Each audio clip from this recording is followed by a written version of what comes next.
The ACT government has announced changes to COVID-19 mask-wearing requirements, as the territory records more than 900 new infections in 24 hours.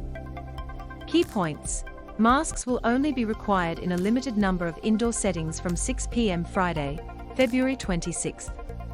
Masks will only be required in a limited number of indoor settings from 6 p.m. Friday, February 26th from 11:59 p.m. on Friday.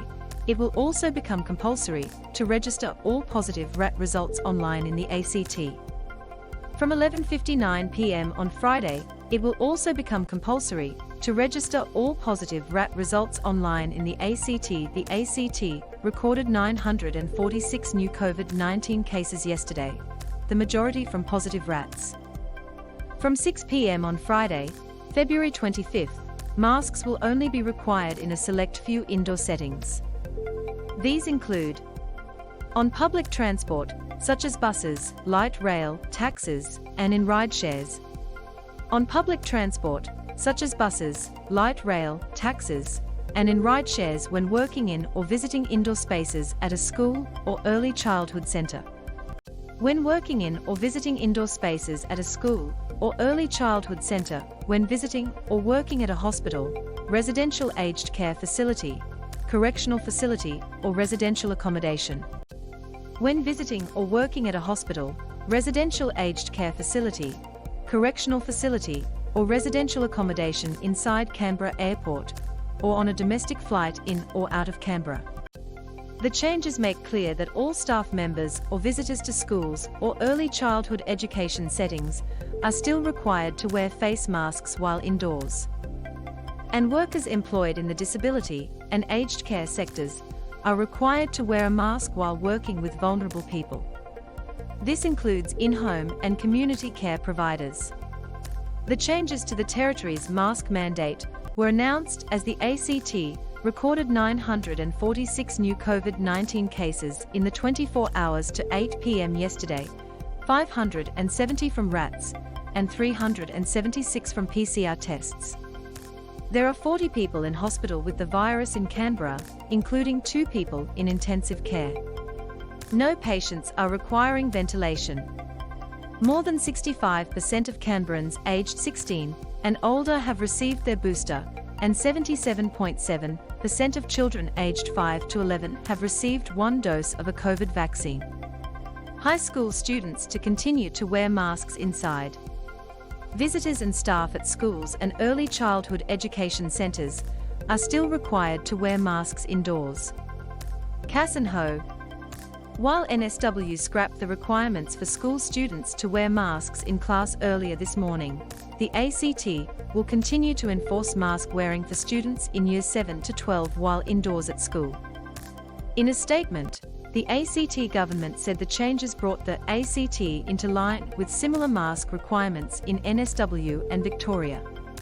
Despite the changes, ACT Health Minister Rachel Stephen-Smith said she still encouraged Canberrans to wear their masks as a way of slowing the spread of COVID-19. Canberrans are encouraged to continue wearing a face mask in public indoor settings, particularly where it may be difficult to maintain appropriate physical distancing, she said. Ms. Stephen-Smith added that it would be up to workplaces to decide what policies they would implement surrounding mask wearing for their staff. This is particularly important for businesses that employ staff with customer-facing roles, and especially for those who are likely to be interacting with vulnerable community members, she said. ACT Chief Health Officer Karen Coleman said the government had made the decision to ease restrictions around mask wearing now, as mask mandates were hard on some members of the community. At this point in time, with the severity that we're seeing with the Omicron variant, I'm very comfortable that the recommendation is in place rather than the mandate, Dr. Coleman said. The other thing is that the community is very coming on board and doing the right thing by everyone else. The ACT's mask mandate conditions are changing from Friday. Nick Haggerty. Mandatory registration of positive RAT results from Friday.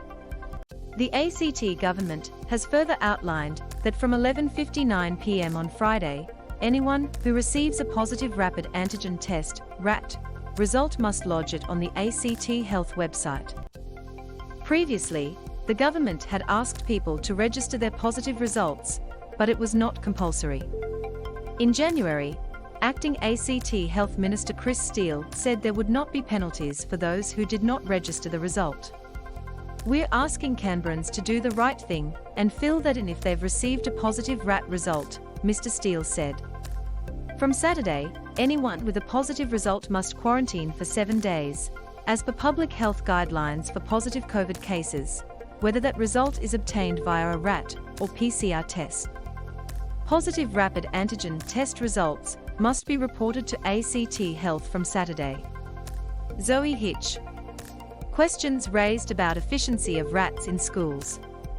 Meanwhile, the ABC has seen an email from the principal of a primary school in Canberra's north outlining that many students were testing positive to COVID-19 on PCR tests, despite initially returning negative RATs. Too many of our recent positive COVID cases were detected via a PCR test after several negative RAT results, the principal wrote to parents. But ACT Education Minister Yvette Berry defended the use of RATs in schools. She said if anyone was concerned that the result was incorrect, they should get a PCR test.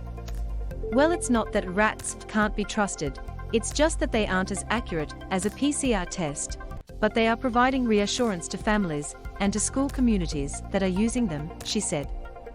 "The rapid antigen tests are doing their job right now in keeping our schools fairly safe, but if you are at all uncertain, then go get the PCR test."